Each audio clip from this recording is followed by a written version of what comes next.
بسم اللہ الرحمن الرحیم۔ وہ کون سے تین اشخاص ہیں جن سے قلم اٹھا لیا گیا ہے؟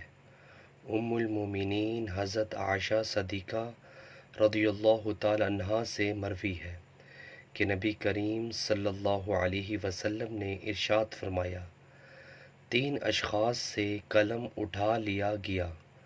پہلا، سونے والے سے جب تک کہ وہ بیدار نہ ہو جائے۔ دوسرا، نابالغ سے جب تک کہ وہ بلوغت کو نہ پہنچ جائے۔ تیسرا، دیوانے سے جب تک کہ وہ تندرست و توانا نہ ہو جائے۔ ابن ماجہ کی حدیث ہے۔ سو ویورز، ویڈیو کو آگے شیئر کریں اور کمنٹس باکس میں اپنی قیمتی رائے کا ضرور اظہار کیجیے اور میرے چینل کو سبسکرائب کرنا مت بھولیے۔ جزاک اللہ۔ السلام علیکم ورحمۃ اللہ وبرکاتہ۔